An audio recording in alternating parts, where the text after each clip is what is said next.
Hello and welcome to AutoSave. My name is Nick Andrade and I am here with my co-host Camille Salazar-Hattaway. And we're continuing our deep dive into Gotham Knights. On last week's episode, everyone expected me to quit. But that was never gonna happen. Protecting people runs in my veins. It's what I do. No matter what alias I go by. That's who I am. That's who I'll always be. As long as there are people who need me. I'm certain you already know what must be done. There's a Lazarus Pit somewhere in Gotham. Wherever it is, Talia and her league won't be far.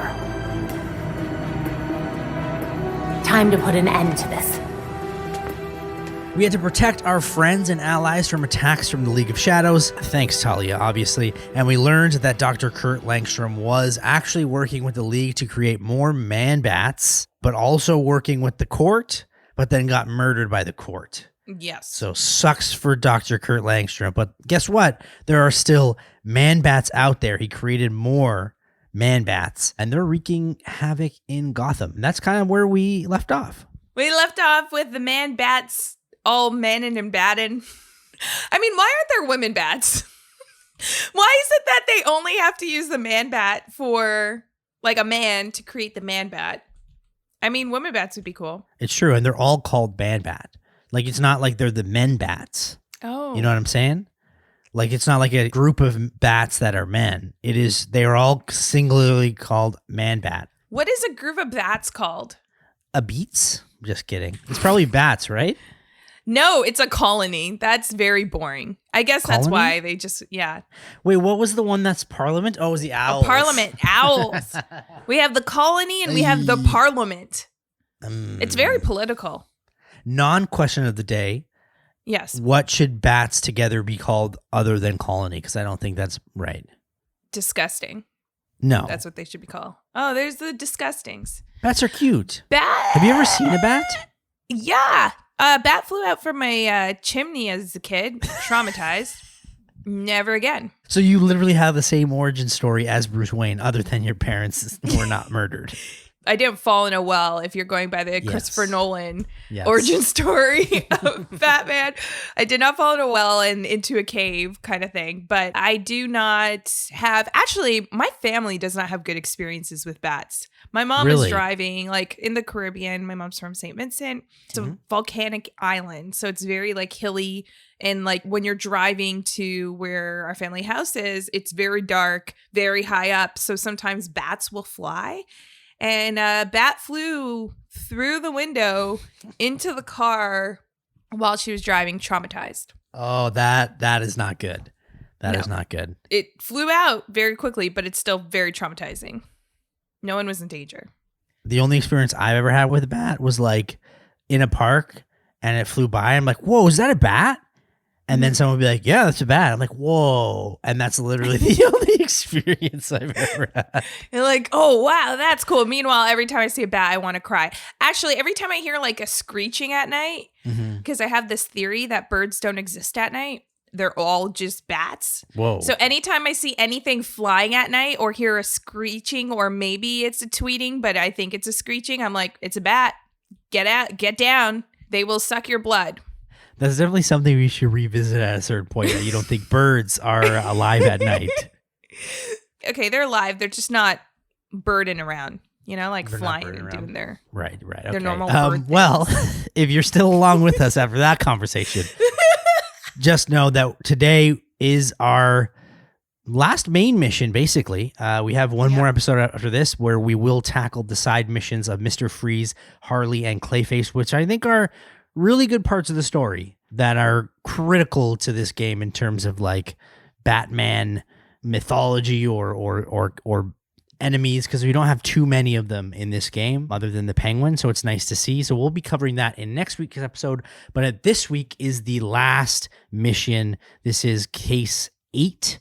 Cam, how do you feel about this being the last mission of the main story, considering what we saw in chapter 7, which was pretty short and, not very character developy.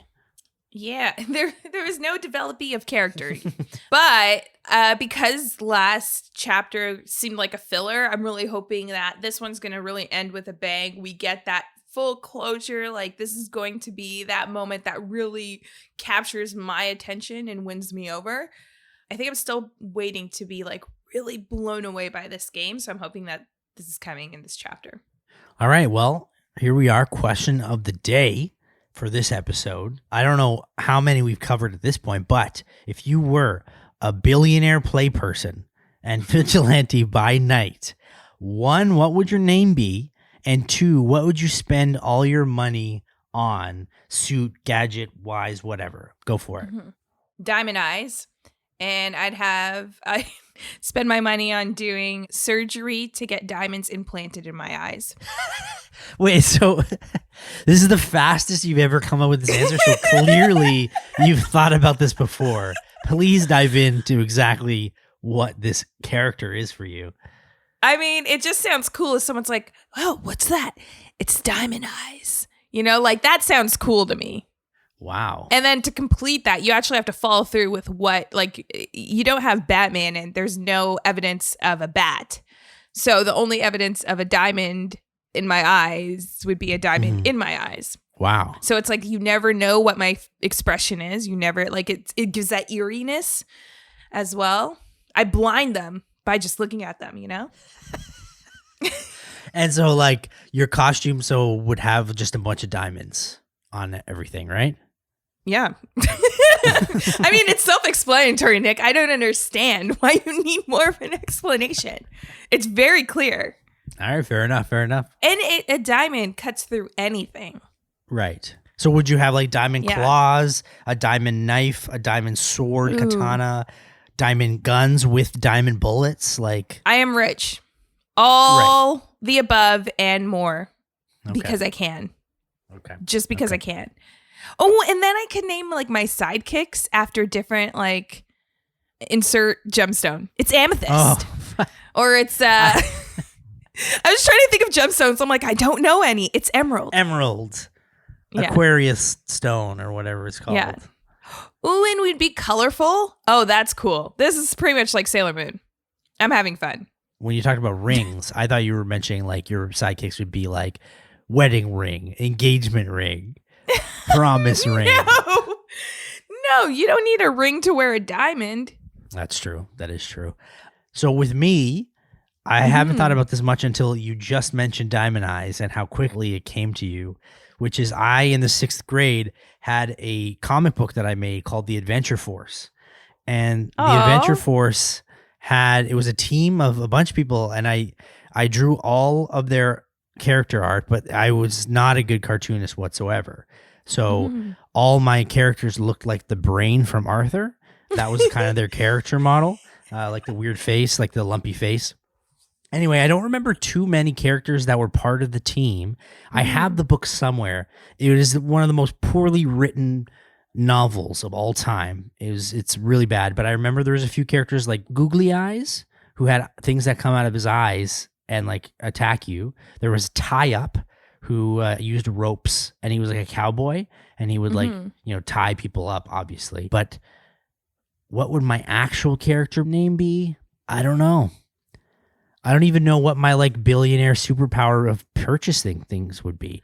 I mean, you would spend a lot of, if you have a friend called Googly Eyes and you need to fund their attacks, that's a lot of Googly Eyes you're going to buy. That could take up a lot of money. If I was a billionaire, would I buy an adamantium skeleton and try to be Wolverine? That's the question. I might do that. Ooh, that's good. I wouldn't have the healing powers, which is the problem. No, but you'll have money. I just thought of something perfect. What? I have adamantium skeleton like Wolverine, but then I merge actual metal onto my body like Colossus. And so I am a colossal Wolverine. That's my name. Got it. Just came up with it right now. That sounds fun. But then Colossus is able to de-armor the metal off of himself so, he could live his life. How would you do that? That's a Lucius Fox problem. Oh, okay. I need him to develop and engineer a way for me to detach the metal from my skin. Because again, not a superhero, but I just have a lot of money. Yeah. So I'm just buying a bunch of strength and defense. That's it. You know what? That's good. Or because we have all this money at our disposal and we're trying to help the world, I don't know, maybe put our money into creating systems for criminal reform. If Batman just did that, maybe we wouldn't have all the Arkham villains coming out of the jail just every second, going back to the mean streets of Gotham. If we actually gave them, maybe we taught them business. You know, Joker could have his own, toy store with all these joke toys, and they could go legit. This basically turned into that one part of an episode that we covered where, they went after Jacob Kane the legal way, which was not as fun as just kicking his ass. I guess so. So I understand what you're saying, and I'm all for that. Yeah. I'm all for that, but it's just not as fun. Okay. I mean, that's all. Yeah. It's just not as fun. That's true. Yeah. I mean, Gotham's falling apart. We could probably build some affordable housing. Just saying. Whatever. It is the right answer completely. The right answer. I am not deterring from that whatsoever. Not as fun, though. Not as fun. All right. That's it for us in this silly first segment of the show. But after the break, we get into the nitty gritty, the final case, case 8 on Gotham Knights. And we have to take care of some man-bats and also track down the pesky Talia. Next on AutoSave.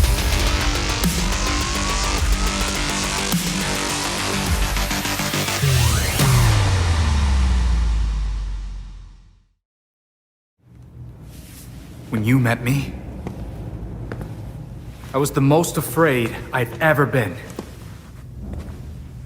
I had nothing. And then this city became my home. Its people became my family. I finally felt safe. Gotham gave me everything. It deserves to feel safe too. I'm certain you already know what must be done. Talia al Ghul can't hide from me. She has access to a Lazarus Pit in Gotham City. And I'm going to find it. So Nightwing with a very Bruce Wayne / Batman-esque kind of monologue here. Did you get the same thing, Barbara, as well, where she wanted to go out and stop these man-bats and Talia? It's exactly the same thing, yeah.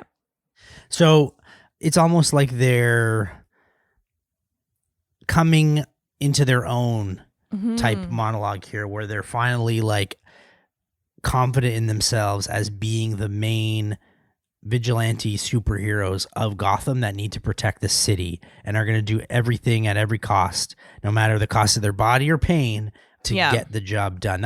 It was a very growth scene from what I took from it. They're really embodying Batman himself, right? That is what Batman does. That's what makes him so cool, is the fact that he's just able to pick himself up after he's getting his back broken by Bane and go into a fight. No matter what the physical limits his body will have, he is determined to save Gotham on all levels and never doubts himself that he will be able to do it. Where it's like, we talked about this whole CW thing with the Gotham Knights here with this game and the Bat family. But with that model also comes that lack of confidence that you would have as a teenager or someone in your early 20s, right? You're still finding yourself. And we've seen that journey now with the Bat family, where they do know exactly what has to be done and they're just focused on the task and they're not questioning themselves anymore or relying on their mentors to help them out. Like we heard in the cutscene, Talia has a Lazarus Pit somewhere in Gotham, but also there are a few men bats. No, wait, is it a colony? Men colony bats. Colony bats. Or you wouldn't bats. Say bats though, right? You would just say colony. That's true. Colony of bats? A colony of bats. I don't know. This is why we don't give them the names. Yes. There's a few that we have to defeat on the Gotham map. We see it. There is the Elliott Center, Wayne Tech Building, and the Gotham Hospital as well.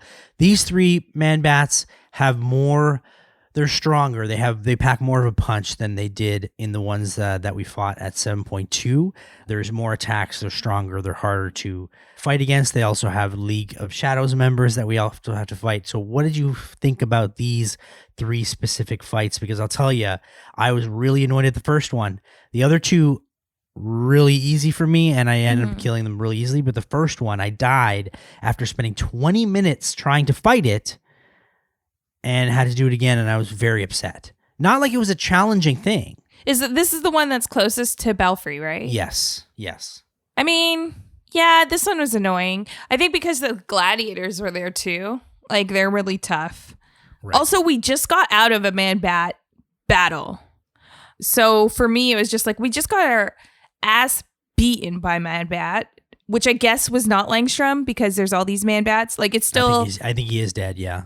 No, but like I thought that was the original, like that man-bat we got. But yes. I don't think so anymore. I think it was just a random man-bat. I guess like this is like the experiments that they had on the League volunteers that was in that case. So they're just random. They're not actually Langstrom. But the first one was really tough. We were talking about that. Because it's just so long. So because we got beat by that and then we're coming into this, I was kind of looking at it like, no, not again. The first one was tough. I think it was mostly the gladiator was the harder one for me. The gladiator, the assassin gladiator. The heavy ones are easier for me to fight than the ones that constantly disappear and reappear and then they use their samurai those ones. swords. Are they the gladiator? Are they not the gladiator ones? I thought the gladiators are the big heavy ones with the giant bazooka guns. You're right. Yeah, no, I'm talking about the one with the sword, and it's always they are difficult. And then disappears and comes back, and he's like, ee. Yeah. That was my impression of that enemy that I'll never do again. Sorry for that. But yeah, that was difficult. And then the other ones, I think just because you get in the swing of things, really with this man-bat battle, it is knowing the moveset of these man-bats and knowing the opportunity to hit them and dodge like crazy. Once you got that down, these will be a breeze. It's not just that, though. It's the amount of attacks, and I feel like this is a problem with the entire game, is the amount of attacks that they do at once. You have to constantly dodge. And then you have a small window to fight back. You don't do that much damage. I know that you can ranged attack the man-bat while he's flying, which is good, and then you use a special attack if you can, and that takes maybe about over 1,000 damage, I would say. But for the most part, you're just maybe attacking them once or twice for like 100 to 400 damage, and then automatically they're spamming more of their moves again. And that's what drives me so nuts at this game is I'm constantly just having to dodge over and over and over again. There's no consistency with the fighting. The repetition of it, yeah. So that's just one thing. That really annoyed me the first time. The other 2 were relatively easier for some reason, even though it was the same mechanics. I don't know why. Do you think maybe we need more in our arsenal? Like when I think to the Arkham games, right? Like there's so many different gadgets that Batman has like in 10. His utility belt. His little utility belt. That you could like just throw things to freeze or like use your batarangs, all this different stuff. Where I think it keeps it interesting because then it really gives you a lot of choices with how you want to go about each battle. No matter how much you upgrade, right? You're still going to be limited just because that's just how the game's made. So I think that may be what that feeling of the exhaustion around going into these battles that are longer and don't have that variety that we'd hope for. Couldn't have said it better myself. Well, actually, after we defeat all 3 of these man-bats, Alfred tells us that there are more creatures and they're coming from the cemetery, and that's where we need to go in 8.2, the Lazarus Pit. This is the finale, so get ready, or like Cam, save the game if you want, because this is going to be the end. And so we enter the cemetery down a giant hole in the ground that leads us down to some underground tunnels. And we have some lanterns here in front of us that we have to shoot down with range attacks in order to grapple onto them. These lanterns also explode when you're near them, so be sure to run as fast as you can away from them because they do pack a punch. They took out like half of my health when I got attacked. Yeah. So they are dangerous, so watch out for that. And as you progress through all the tunnels in the underground, you realize that actually we're back to the blown up Batcave. We see a bunch of artifacts that Bruce saved. By the way, we didn't mention that off the first episode, but all the little knickknacks that Bruce has in the Batcave, kind of weird. Psycho. Yeah. I mean, I guess we know what Bruce spends his money on now, right? We had that question at the start of this episode. He's apparently into artifacts. Yes. Because if he's keeping it in the cave, it's important to him, right? Because no one else, like, really, the mask is Bruce Wayne, right? We all know that. And he is really Batman, right? Like, that's his true persona. And the mask is, he puts on the mask of Bruce Wayne to hide his identity. So it's like, if it is in the Batcave and not just in his house for everyone to see, like, this is something personal to him. This is something like he's bid on.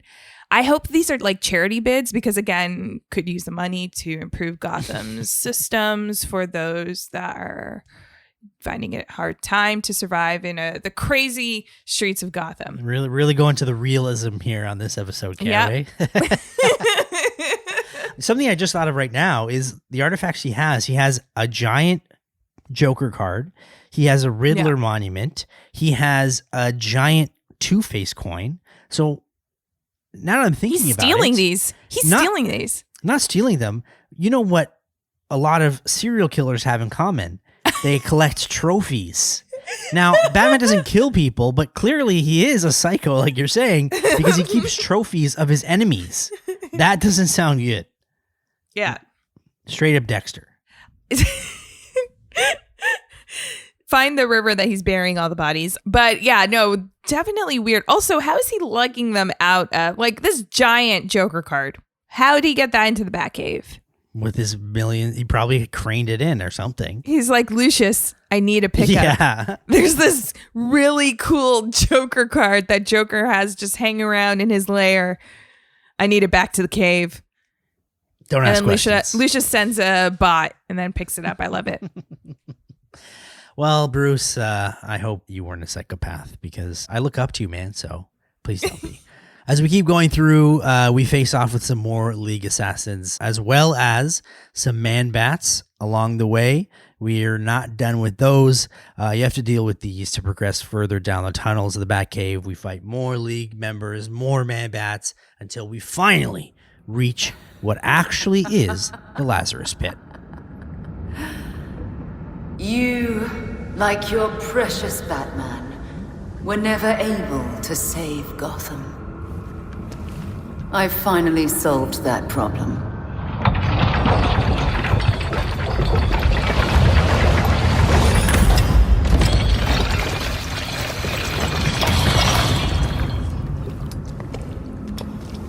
Bruce?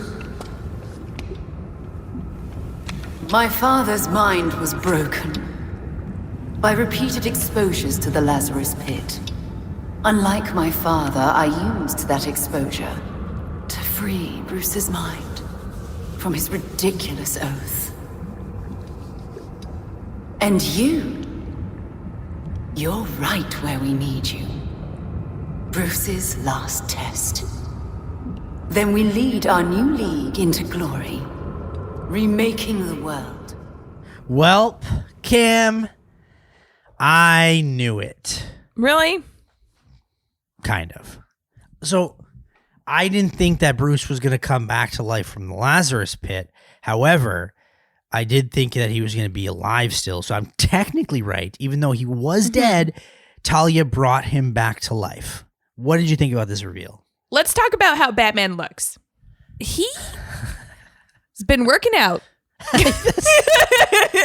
From the beginning of the game, I feel like he added on a few pounds. I feel like he's taking steroids now. Maybe the Lazarus Pit has some HGH inside or something. Yeah. It really burns the fat and just defines the muscles. Right. The only thing I don't know about with Bruce Wayne, because Did we see him without the cowl at the beginning? No, right? Did we? Yeah, we did. I guess we did. We did. I never noticed that he had like the little shaved part in his eyebrow.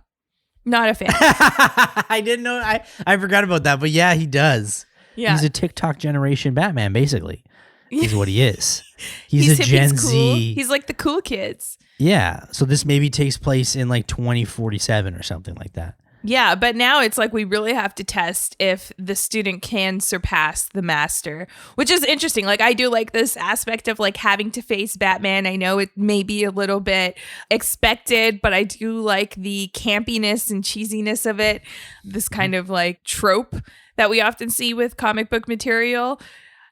And I'm like, I mean, he doesn't have his gadgets, so we're going to obviously kick his ass. Well, I mean, look how jacked he looks. I don't know if we can take him on that easily. That's true.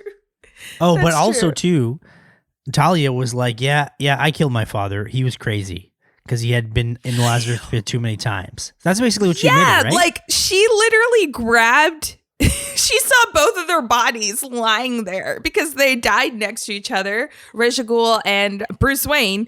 And she's just like, nope, going for Bruce. Peace out, Dad. See you later. She could have saved her father. Well, that's the whole point I think she's alluding to is he was too crazy after too many regenerations in the Lazarus Pit. And by doing that to Bruce now, she can control Bruce because Bruce, this is only the first time that he's done it, or maybe the second. I don't know. I don't know what sense that makes because you're still using the Lazarus Pit. This is classic League of Assassin thought process that doesn't work. Yeah. Doesn't work. So how did you think of this fight in general? We basically have to appeal to Bruce as we fight him. Yeah. Take down him as much as possible and then try to get him to snap out of it. Bruce thinks that the Batman family is dead. He keeps saying like, no, you're dead, Dick, in my storyline as well. But again, what did you think about this fight in general? He's not fast, but he actually hits really hard because again, he is pump to the max. How did you feel? Similar to the Man-Bats battle, or the colony battle, as I'm going to call it now, you have to evade a lot. I found I was dodging quite a bit, which really plays on that idea. Like, you wouldn't want to hurt your father figure or like that person that helped train you, right? So, I mean, that's pretty cool. His ground pound thing was very annoying. The ground pound? Yeah, it was. Yeah. It was. But the theme of dodging isn't just because we're facing it off against Bruce. I feel like every enemy that we face, we have to dodge so much. But how do you find this? Was this pretty like easy for you? Were you okay with this? Honestly, to me, this was easier than fighting the Man-Bats. Yeah. I can dodge because Bruce is really slow in this fight. I can dodge him pretty easily. So I got to use more attacks than normal. And I kind of like stunned him a bit as well. I wonder if the reason for this is because really Bruce Wayne is known because he's the greatest detective alive. His mind is messed up. He doesn't have his weapon of choice, which is his mind. It's true. So he can't be strategic in a battle, especially when he doesn't have the gadgets. So he's not as strong. I think that's why it's like this. Yeah. This is definitely why it's like this. Yeah. Let's hope so. After we appeal to Bruce a little bit more, it triggers another cutscene. Dick. Finally! I was starting to think I might actually have to hurt you. Not possible.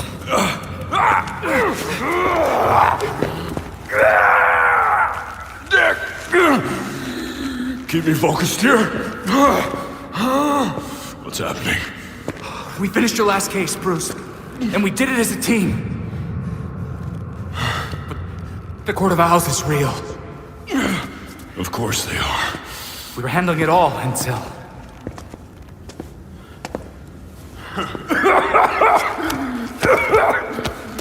Why don't we get out of here, huh? Can't leave a job half done. We can deal with Talia later. Or you can deal with Talia now. This pretender pulls you away from me. Come back to me, beloved. I got you. So we get Bruce to snap out of it, and he wants to help, but Talia slices and dices him, so Bruce has to back off, and now it is Dick /Batgirl Jason Todd / Tim Drake against Talia 1-on-1. But what did you think about that cutscene? I have to say, I think I preferred my cutscene than yours. Really? Was it more emotional? Yeah. It's not really that emotional. There's like a little part of it that I don't necessarily like, but I think the dialogue choice was better. When Bruce snaps out of it and then recognizes Barbara, he says Barbara, and then she's like, the mask is on. You're supposed to call me Batgirl. And then they like start talking, and then they have this exchange where like Bruce is like, oh, you're stubborn like Jim. So it's like seemed more personal. Like catered to Barbara's story. And then he asks, there's like this really, so he's just like, what happened? And Barbara's explaining what happened with the Lazarus Pit. She's saying like, you've been dunked in there multiple times, and like she's trying to control your mind. And then he like struggles and he's like, report. And then she like kind of repeats herself. So like, but the dialogue, how that exchange goes, I think it was a little bit better in my scene rather than just like Bruce being too happy to see Dick and not really focused on the mission. Whereas like with mine, he's focused more on the mission. Well, that's weird because I feel like he's known Dick the longest out of all of them. So you would think that his cutscene would be more personal? That's weird. But it is. It is more personal in the sense that it's more casual conversation between them.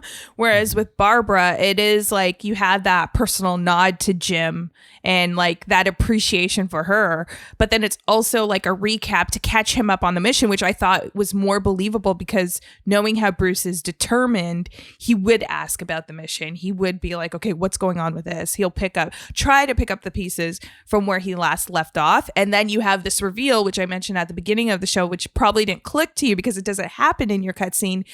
Barbara reveals to Bruce that Jacob Kane was the leader of the Owls. And then you have this weird part where Bruce is like, what? Jacob? And I thought that was not believable at all. I don't think he would care. Interesting. But also I wish that was a part of my cutscenes. It's strange that that's not, but. Yeah, that's interesting because like a lot of our cutscenes have been very similar, but that's the one that I think is like a major difference in terms of what Bruce, being the character we would all be interested in, would know at this point. Because like based on your cutscene, he may not know about the Court of Owls after dealing with Talia.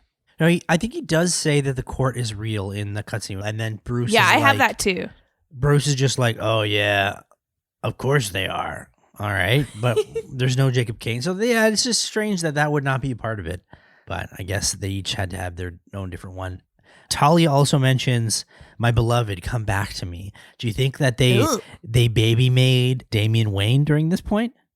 Baby making while Bruce is a zombie. That sounds not good. Nope.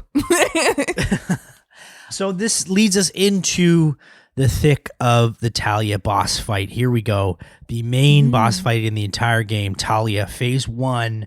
How did you like this Phase 1 fight, Cam, before we get into more semantics here? Because it was, if you didn't like Man-Bat, this is Man-Bat on Bruce Wayne steroids. There's so much dodging. So much dodging. And I found it long. I thought it was a long fight. Yeah. This whole Talia thing. I was like, I should have been able to end this much sooner than I did, but I think I was spending a lot of my time dodging.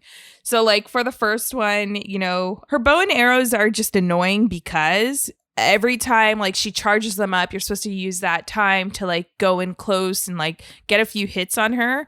But then I found like because I was dodging so much, I was so far away from her in some points that like I would get close to her and then she'd go back to like her like different combos or like the motion of fighting that I'd miss that window. So that was a little bit of an annoyance. I don't think I can remember getting an actual, like barely getting an attack off that wasn't a ranged attack. So my strategy at this point, I think at some point I thought to myself, I cannot get an attack in. And if I do, I get pummeled. Yeah. So I would just use my ranged attack every time I could because that seemed to be the most effective. That would charge up my special ability bar. And then I would use one of my special abilities every time. And then that I would just rinse and repeat that because I could not land an attack on Talia. and it was frustrating. I don't think I died in this first phase, but I think I used like all my potions. So I thought to myself, oh man, like I don't think I'm going to survive this entire fight. Yeah, no, I didn't die in this first phase, but definitely was pretty low on health packs. It's funny too, I was reading the IGN walkthrough part, and it did say in here that you can change your difficulty at any time by accessing the options menu. I did not do that. Wait, did it say that right for this battle? Like it knew it would be so hard. It's like, by the way, if you want. I haven't seen it in any other ones. I'm pretty sure this was just in this one, which makes sense. That's hilarious. Yes. If you're playing this one, it can get a tad frustrating. Use your range attacks as much as possible because Talia not only has her range attacks, she also has close-up attacks. She swings at you really fast. You don't really have much time other than to dodge a lot because you might take a lot of health. But you can get past it. We both did. And once you do, it triggers another cutscene. I missed something funny? You... Dick Grayson. In your single-minded pursuit to capture me, you forgot to watch your back.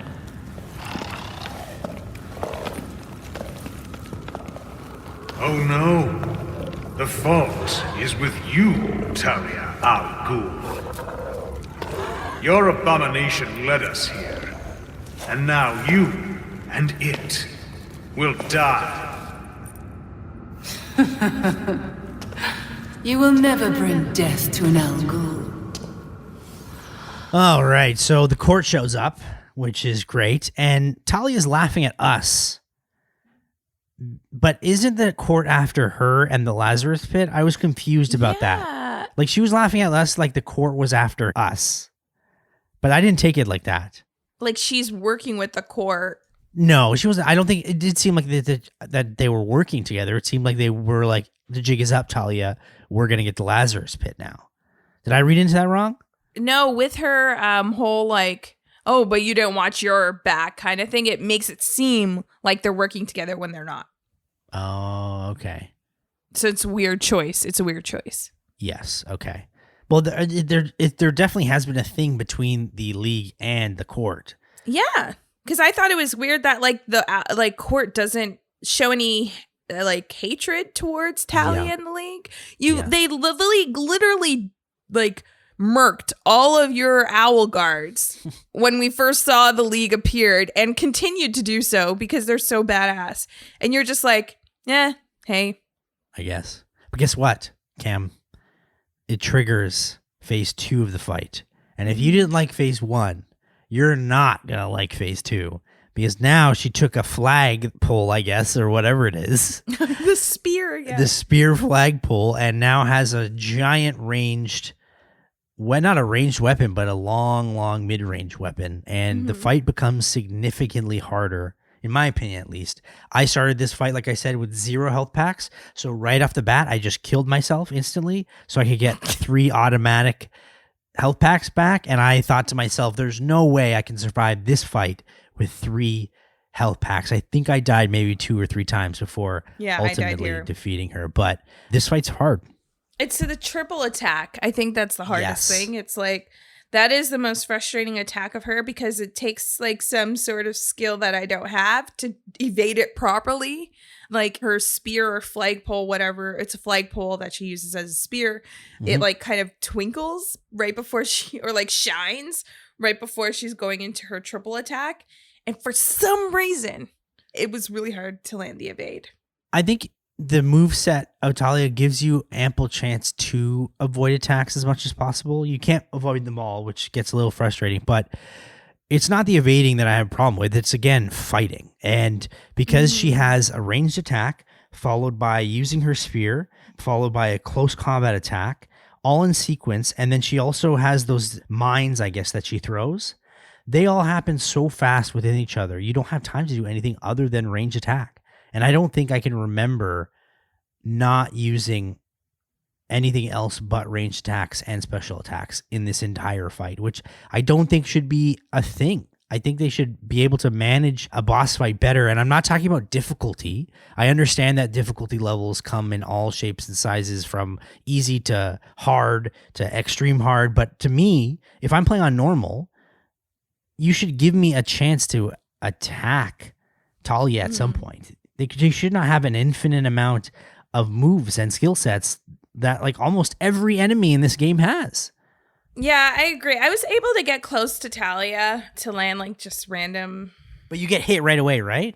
Yeah, you get hit right. Well, yeah, you get hit right away unless you evade like right before. But I understand exactly what you're saying. Like, I think the biggest thing for me is just I wanted more variety in this fight. After the first man-bat fight, it was just much more something that I was like, oh, this is interesting. I like that they did this. I'm looking forward to more boss battles. But then they just repeated that one because they knew it would be received so well if you're playing through it. And it's kind of like it felt like a one-trick pony, a boss battle that gets old real quick. Yeah, it's like you could have maybe broken out the Lazarus Pit and then you go into a different area and then it's a whole different fight. Like it just felt like the same thing over and over. I get what you're saying. And I agree with you as well. Well, after the painstaking moments of fighting Talia Phase 2, you can finally take her down. And once you do... All of you grew without me. Become your own heroes. The knights that Gotham really needed.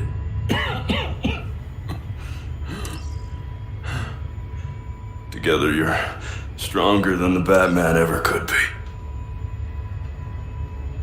I'm so proud of all of you.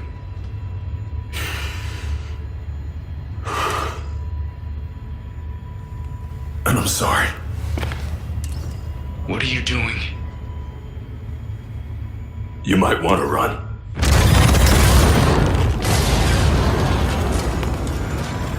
It was never the criminals of Gotham that scared me.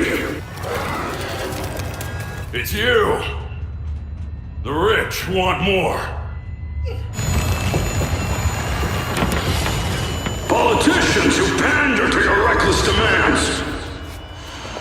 Police who hurt the people they're supposed to protect.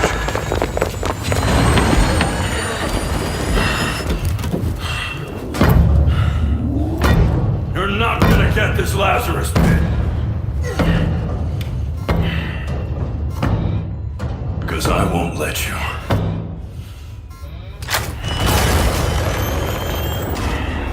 All right, so a lot to unpack here in this cutscene. Once you defeat Talia, she straight up dips. She just teleports out of there or uses her magic. Doesn't even care that the Lazarus Pit is still there and the court is there as well.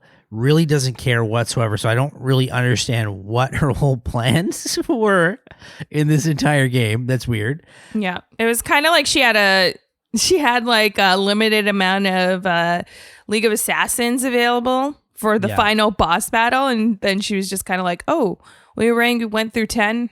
Yeah, can't afford any more. Q4 budgets here." They were all taking sick days, probably. Yeah.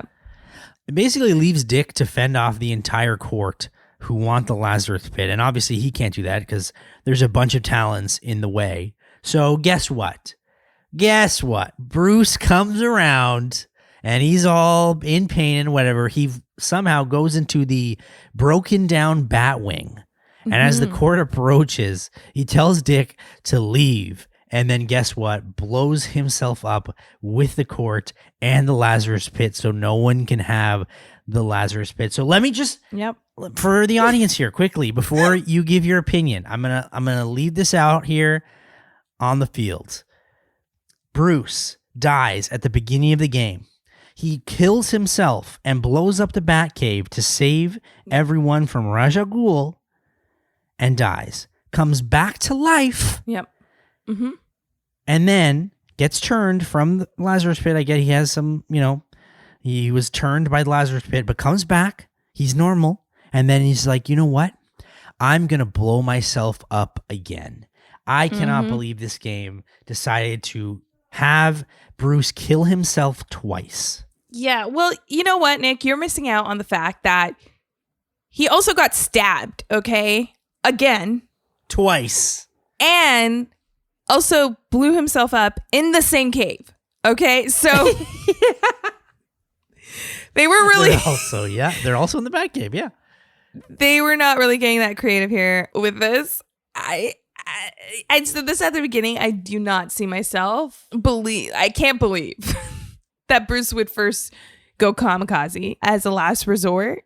Isn't there missiles, something on that he could use from this to? Oh yeah, he just shoot all of them. I mean, the Batwing is probably broken down, so the only thing he can do is crash it. Okay, fine, if you want to do that. But I mean, he could have set it on autopilot. Oh, I'm sure there is an autopilot version. Yeah.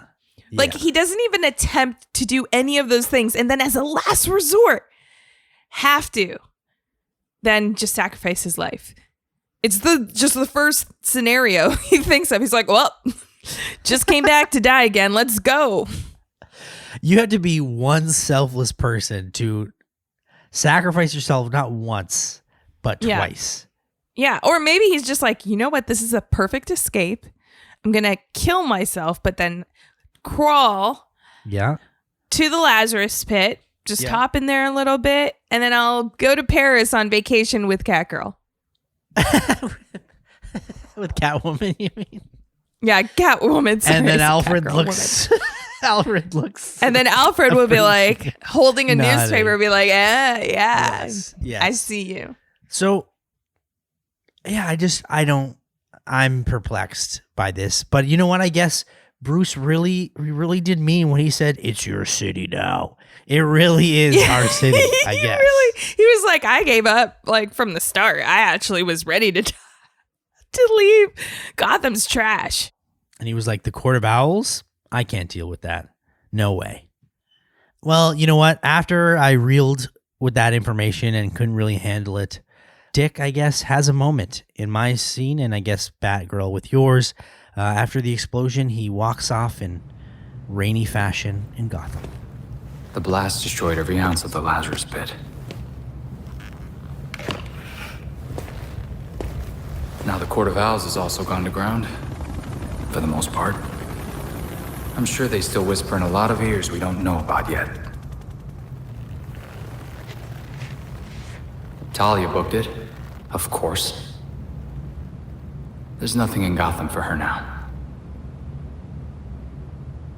She made sure to leave a parting gift, though. League Assassins. I guess to make sure we don't get too comfortable. Or just to keep an eye on us. What's left of the Batwing was recovered. Bruce is really gone. But while Gotham City's still dangling above an abyss, I've got a grip on it now. This city is no longer the court's plaything. Jacob Kane was just the beginning. The Court of Owls is still among us. They still think Gotham City is theirs to rule. But now we're the ones watching.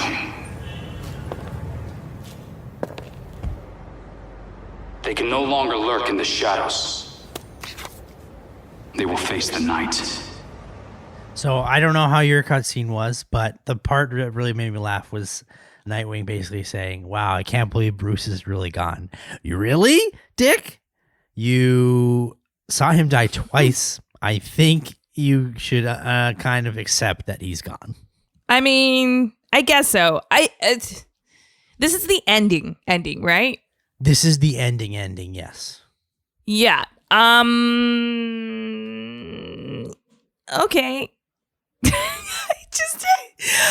I was just like, where is the resolve with the Bat family? There's no comms. Like, you're not going to be like, guess what, guys? Bruce was alive, but then he's dead. Yeah, that's a good point. Especially this whole game, I think, has been about that family. But at the end, it's just your individual character. Yeah. And I don't think, again, yes, the court has gone into hiding, but I don't really understand what this whole conflict was about the Lazarus Pit, but then also Talia just disappeared. I don't know. Anyway, I don't want to get into that too much. I do want to know if there's a difference in Barbara's story. However, in mine, there's a shot of Catherine Kane watching Nightwing on the big screen. I guess she she doesn't look too happy. So I wonder if so she was in on it. I think so. She was definitely in on it because she was like, whoa, this is a lot to deal with. Kind of like look like a just annoyance. So I wish we kind of know her deal a little bit better of to why she's acting. Well, I guess I understand why she's acting so innocent, because if she is the real leader of the Owls, or at least collaborating with them, she will want to keep that under wraps, which I kind of like that aspect of it where it's like the Owls, probably the Court of Owls will never really disappear because the rich will still continue to be there and continue to get rich and can continue to take advantage of, the underprivileged in Gotham. And we just kind of have to deal with it and let them know you won't stand for it. So I kind of like that realistic aspect to it. But again, where is that resolve with the Owls and the League? Like, I feel like we don't really get a conclusion. There's no closure here with that, which is very interesting choice. Again, unless it's all about the sequel, right? Catherine Kane might have her storyline developed as maybe part of the court. We don't know. And then Talia also disappeared. So we'll see her again. However, do you want to go back to that well for a new game? Or do you want to go to something new? Especially, there's so many characters that you can kind of go through in Gotham Knights. I don't know. It's interesting. I was at a loss for the ending, but I guess we'll dive into it more on the flip side in segment 3. But that's it for the main story for us. After the break, we break it all down on AutoSave. On AutoSave.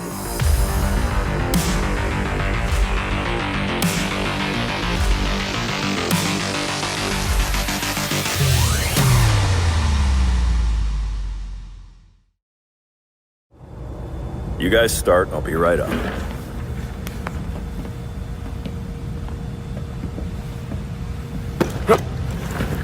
Oops. My hand slipped. But now you're up, so let's go. This is important. Would you just go? Or is I forgot to eat and starve to death on your list of videos? I mean, if you want some advice on being dead, I got you covered. Oh, this is gonna be good.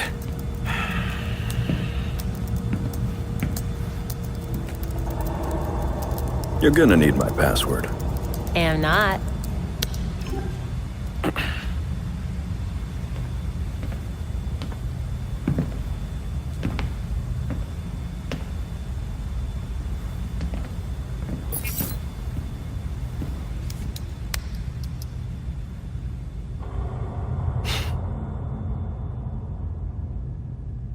You're always looking out for me.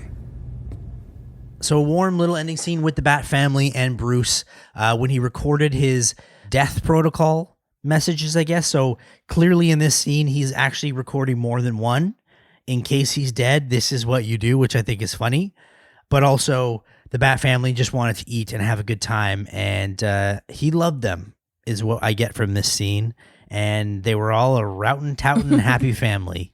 So that's the whole thing. The game built up this family story, right? Like, I really didn't feel up until this last chapter that it was just about my character. Like, even though you're playing as your character, I didn't feel like it was just about our character because we always go back to Belfry. We have those CW moments where we're just like, yeah, family, there's trials, tribulations. We're going to have fun on the way, trying to find our confidence together. We're all in this together, a la High School Musical. But then this last chapter, like, there's no comms. It's solo. At all. Yeah. Oh, that's a great point. Yeah, there's you don't hear, like, even at this point, I thought we would have been hearing going into the cave, like, hearing comms from every member of the Bat family, building up that, like, what is everyone else doing? What is Jason doing? What is Dick doing? What is Tim doing? Are they pulling their weight? Is this the barber show? Like, I have these questions because it just does feel like you're all alone in this when it's like, why it's Gotham Knights. Yeah. Yeah. That's a good point. I think we brought back Guardians of the Galaxy game a lot. Kind of mentioned this in this gameplay throughout, but that ending scene in Guardians is with the whole team, and they all come together to fight something. Whereas I think, like you said, like that kind of should have been the whole point at the end. They all should have worked together. And I understand that you get to pick one character, but why is it just that one character? And no one else is to be seen? Everyone is on patrol? But this is the biggest thing. You're going to the Lazarus Pit. There should have been some big crescendo of a storyline. And, maybe Talia got even stronger and stronger. And then the Bat family shows up and you all fight her together. That's such a great point. Like, I don't know why that wasn't the case. You know what? Like, I understand the limitations games have, especially with this one, like the final years of development being within the pandemic. Like, obviously, like that is very limiting on its own. However, I think there are workarounds that could have been a better choice for this. If you see, if you couldn't have all the characters actually in that battle, couldn't process all of those, like make it look good, or had the time to do that, I think you could have at least had them all go in to the cave, and then there's different obstacles where each of them have to stay behind. And then you end with the character you're playing with against Talia. But there just had to be something, like even if it was over comms and we get that reasoning as to why the rest of the Gotham Knights aren't with you, I think I would have been a little bit more at ease with accepting this. I think that also checks the box of the question I had, which is what we would have done differently. We're going to have our final rating of the game on our Patreon, so you can listen to that if you're subscribed to our Patreon. If not, you can subscribe. But your overall impression of the game, just a quick note, how you thought this game went in your mind. Well, I mean, it's been a long time for Batman fans to get into a Gotham game. You're going to get some of the things that you love from that eerie or like that darker atmosphere from a superhero game. That is definitely here. You're going to meet some interesting characters off the top. It's going to get you. But yeah, like, this is not going to be an Arkham game. So keep your expectations leveled. I think that's a good way to end it. We kind of talked about the boss fights, a little overwhelming. Talia's boss fight, again, should have had all the characters come together. Maybe we even saw an Alfred cameo. Would have been cool as well, especially seeing Bruce die a second time. He never really got to say goodbye to the team apart from the message that he sent, which is the clip that we heard in this segment. Yeah, even if he was in the Batwing, right? And we could hear him, like the comms for some reason worked. It doesn't have to make sense. Yeah. But he's able to send that goodbye message to all of the members of the Bat family, and you hear their reactions in Barbara's comms. Would have been rewarding. Just say, I love you guys. This is for you. Mm-hmm. I'm proud of you. Something like that. Honestly, talking through this, I think they could have done this in like, we should have been there. We should have done this. We should have written this story. Hire us, WB Montreal. Come on. I think it was right there for the taking. Anyway, I don't want to speak negatively on the end because, again, it was still an enjoyable game. I love playing any sort of Batman DC game. It's fun regardless, and I had a lot of fun with Nightwing. I just wish maybe they took a little bit more time on some things because it's evident here when we see it. But other than that, still had fun. I think Cam had fun going through this game together. We had a lot of fun. We had a lot of fun with our questions of the day as well. Yeah, we did. And I think we're big Bat fans, and we'll continue to be. The Suicide Squad is the next game that's coming out. This one was done by the people who made Arkham.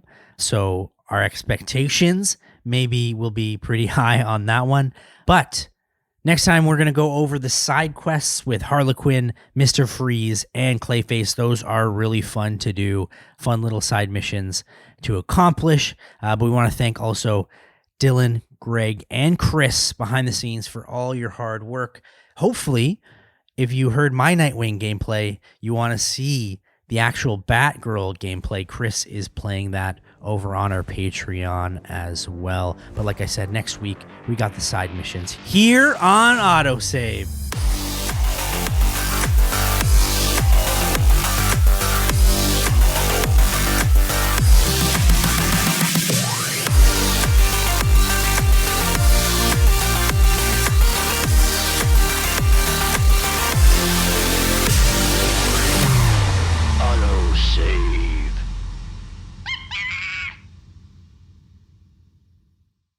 Baby making while Bruce is a zombie.